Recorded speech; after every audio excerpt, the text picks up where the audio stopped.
Bonjour à tous, je suis ravi de vous retrouver pour ce nouveau numéro du 13 minutes chrono. Quand je vous dis infusion de plantes ou encore jus des racines, à quoi est-ce que vous pensez?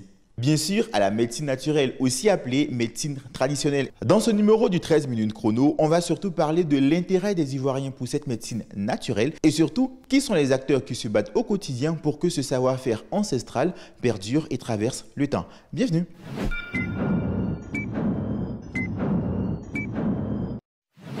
Se soigner en utilisant des plantes, des écorces ou des feuilles, 80% des Ivoiriens y ont déjà eu recours.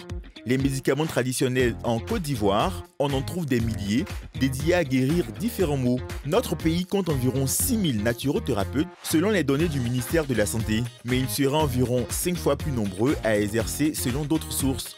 Certains dédient leur temps et leur intelligence à la conception de médicaments qui parfois auraient la renommée d'être efficaces contre certains maux. Je vous emmène aujourd'hui à la rencontre de ceux qui soulagent grâce à la générosité de la nature.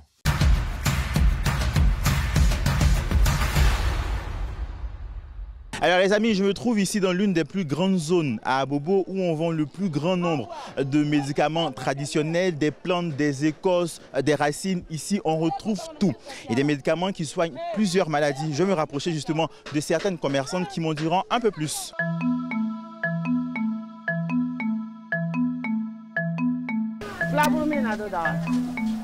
C'est dans ce marché à Abobo, sous cet abri de fortune, que Salimata a son petit cabinet. Installé sous un parasol, avec comme bureau une étale débordante de plantes et d'écorces.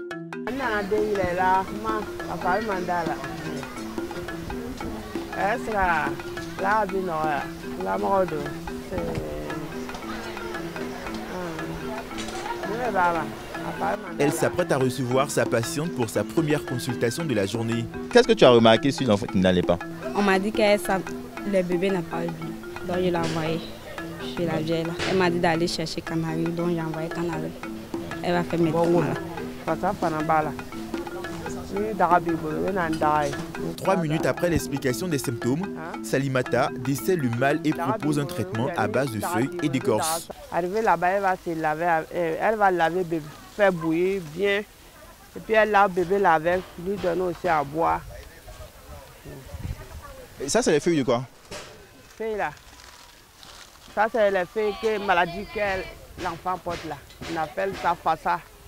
Nous, on dit ça fassa. Quand l'enfant a ça là, il ne grossit pas, il mange et puis il ne grossit pas. Il pleure beaucoup là. Dans le Canary, plusieurs plantes qui seront bouillies. La nourrice devra donner le jus à boire à sa fillette et aussi la purger. Si la cinquantenaire est aussi rapide dans le diagnostic, c'est parce qu'elle a l'habitude de recevoir des nourrissons qui présentent le même cas. Surtout parce qu'elle cumule plus de 30 ans d'expérience et d'ancienneté.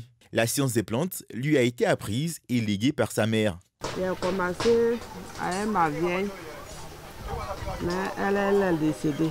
Donc c'est moi qui suis restée dedans. Comme j'ai travaillé avec elle, elle me montrait si quelqu'un vient, ça l'a fait ça, là, ça l'a fait ça. Donc j'ai essayé, donc je connais tout maintenant. La pharmacopée africaine, elle la connaît par cœur. Ça c'est quand tu as recette, tu manges, puis tu avales son lot. D'accord. Et ça c'est ventre chaud des femmes. Femmes qui prennent grossesse, puis ça tombe là. On écrase, on purige et puis on boit aussi. Quand tu veux faire grossir l'enfant, tu finis de le laver, tu écrases, tu tapes sur son corps, pas sa tête, sur le corps.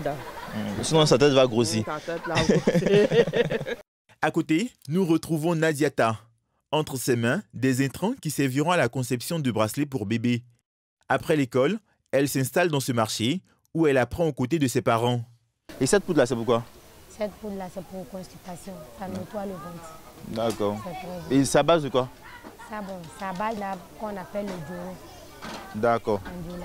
D'accord. C'est quoi? C'est les écorces de l'arbre là qui sont pilées? Oui, oui. On monte la dose. On monte parce qu'on ne doit pas trop utiliser ce médicament.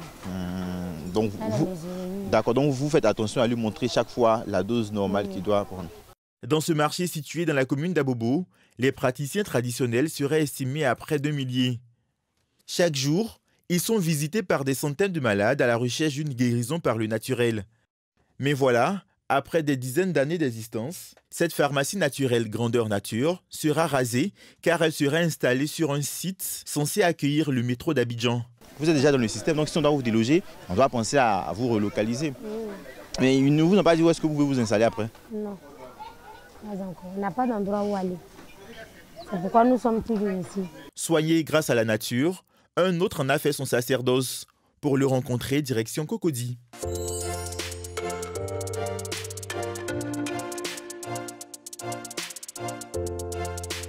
C'est ici que nous retrouvons Dr Aka.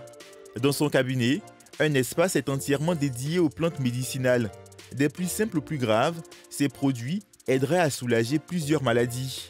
Par exemple, voilà, les tisanes pour faire baisser le taux de sucre. Voilà. Mais faire baisser le taux de sucre ne veut pas dire qu'on guérit le diabète. Faire baisser le sucre, c'est déjà ça. Puis maintenant, il faut une réforme alimentaire pour que le pancréas se remette à bien fonctionner. Ici, on a un mélange de plantes encore pour le diabète. On a ici un mélange de plantes pour stimuler la vitalité sexuelle. Ici, on a un mélange de plantes pour faciliter la fécondité chez les femmes. Ici, on a un mélange de plantes pour freiner l'éjaculation précoce. Bon, c'est, comme on dit, les maladies de notre civilisation, ce qu'on voit habituellement. Nous, on propose une approche rationnelle qui n'est pas sectaire, qui n'est pas dogmatique, qui est ouverte, afin que tous ceux qui viennent peuvent suivre l'approche médicale et puis avoir un additif ou un apport, un renfort indispensable dans l'approche que nous avons. Moi, je n'ai pas dit venez suivre mon traitement, puis jeter le traitement. Ce n'est pas ce que j'ai dit. J'ai dit il faut converger les thérapeutiques. Si on met tout ensemble, celui qui est le premier gagnant, c'est le patient. Des produits dont les prix varient entre 4 000 et 10 000 francs. Si Dr Aka s'y connaît aussi bien dans les plantes, c'est parce qu'il les a étudiées toute sa vie. Titulaire de 2 doctorats en médecine naturelle obtenus aux États-Unis et au Canada, il est l'un des plus anciens chercheurs en phytothérapie du pays.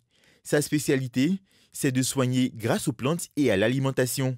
Il est écrit même quelque part dans la Bible des chrétiens, on dit, je crois psaume 103 ou 104, dit « L'Éternel a fait germer des herbes pour les animaux, des plantes pour les besoins de l'homme. » Ça, c'est écrit déjà 500 ans avant Jésus-Christ par David.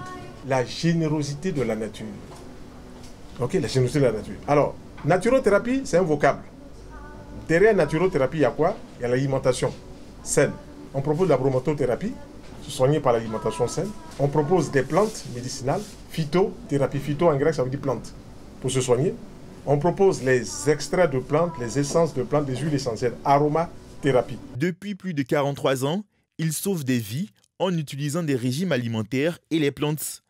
Selon lui, la santé passe d'abord par l'alimentation. Il y a les amandes, il y a les noix, il y a les souchés qu'on appelle les tchongo, il y a les noisettes, il y a les noix de coco, tout ça c'est les fruits secs.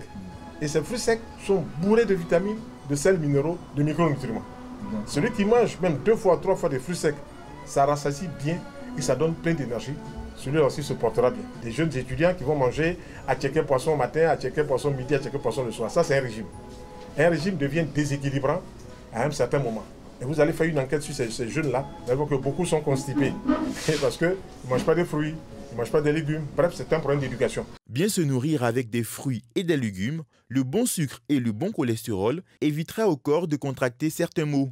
Sinon, étant mal au point, il est possible de retrouver la santé grâce à ce qu'on avale. Alors, docteur, qu'est-ce qu'il faut faire en cas de constipation? Il y a 3 aliments que moi je propose à tous ceux qui sont constipés. C'est la mangue, c'est la papaye et puis la banane. Vous mangez ces 3 fruits-là ensemble et toutes les heures, vous buvez un verre de tamarin. Le tamarin, ça pousse en Côte d'Ivoire. On vend ça même dans les pharmacies, en boîte comme ça, ils appellent ça tamarine.